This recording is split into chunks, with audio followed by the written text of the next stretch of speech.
Welcome to the Michael Clegg YouTube channel. I'm going to explain very quickly how this is going to work moving forward.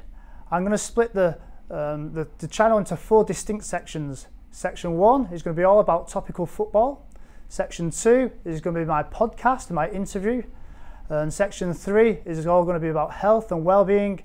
And Section 4 is where I get interactive with my fans, and there'll be prize giveaways and loads of exciting options to win things and to send in videos and to ask questions.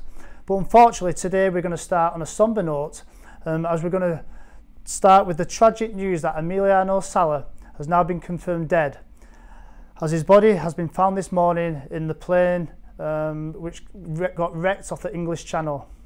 The Argentine forward, who made a January move from Nantes to Cardiff, never had the opportunity to play for the Premier League team or meet his players in this unfortunate disaster which happened. And our hearts and souls and prayers goes out to his family and to his teammates, and we hope everybody can get through this terrible time. Which also leads into what happened this week also, which was the 61st anniversary of the Munich air disaster, which was commemorated by the current manager Ole Gunnar Solskjaer, Michael Carrick and Brian Robson. You can see him here laying down a wreath.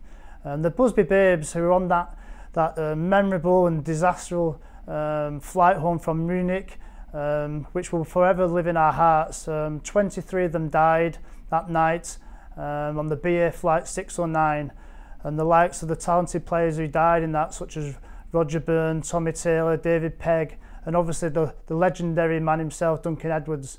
He was only 21 years old, and the reputation he had was second to none. His size, his power, his technical ability, and we all know that he probably would have gone on to be one of the best football players England had ever seen.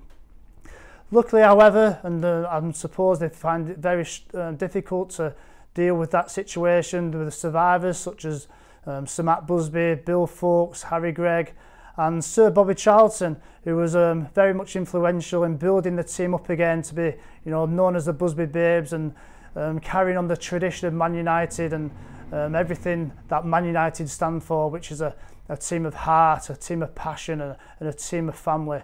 And our hearts and thoughts go out to all them families and to the players who lost their lives, and let's just never forget that moment and celebrate and come together once a year to give our thoughts and prayers to that situation. Okay, the next section. Manchester United, they've got a big game tomorrow against Fulham. They're away down at Craven Cottage. It's the early kick-off, and we're hoping that Ole Gunnar Solskjaer can make it 10 games without a defeat and keep that good feeling and the momentum going down at the club. So I send to him and to the rest of the team good luck on the game. Start well and try and get another victory. Going back to last week where I did episode 1, which I really enjoyed doing.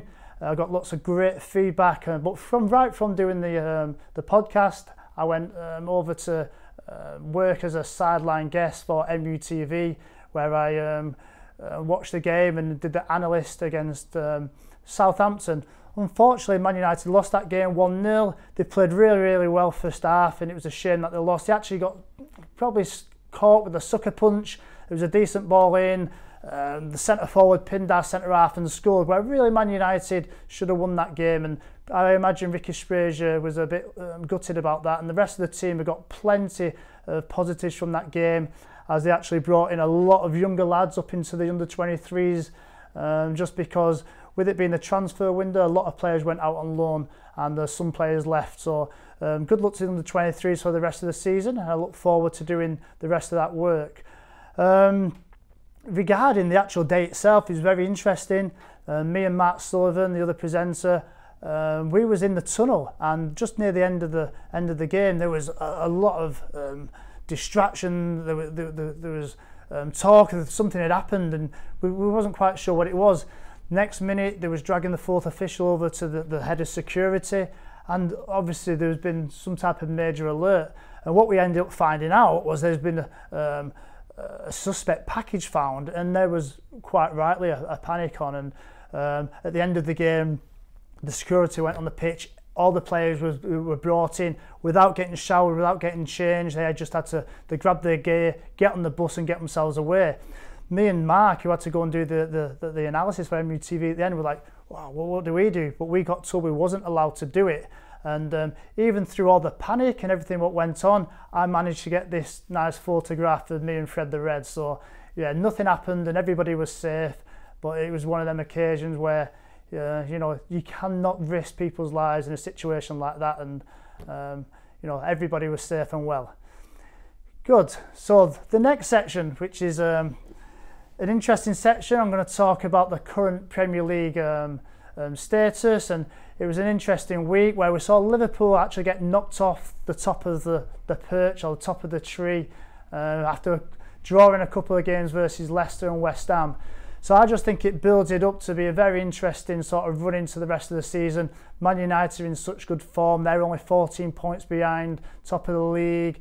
Tottenham are 5 points behind, and with a third of the season left, it'll be interesting to see how the rest of the season works out. Man City at the top, but Liverpool got a game in hand.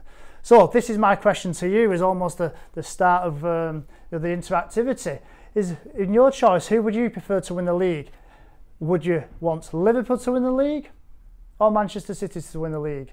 So please send in your comments and the reasons why, and they'll be very interesting, and I'll do some feedback on that next week. So I certainly have my views on that, and I'm sure we'll discuss that more in the future on a different episode. And to finish this section, it's going to be an interesting section. I want to do what's called the Angel and Devil of the Week. So this week I've gone with the angel is going to be God himself. He brought down the snow, and for some reason it only actually affected Liverpool, as they ended up drawing against Leicester, and Jurgen Klopp said it affected the team and it ultimately undermined what they wanted to do. I'm not quite sure whether I believe that, because everybody else has got to play in the snow. So ultimately, God, you become the angel of the week. And the devil, interesting story, is Thomas Repka. He's the ex-Czech national player, the ex-West Ham player, who unfortunately this week got arrested. Why did he get arrested? Well, for whatever particular reason this is, I don't know whether he's not got much money now or he's got himself in an issue, but he actually hired a Mercedes car and he decided to sell it to a lady. She therefore gave Thomas the money, and it got reported to the police, and Thomas has now got to serve 15 months in prison. So all you football players out there and people in the general public, please don't hire cars and sell them, otherwise you're going to prison.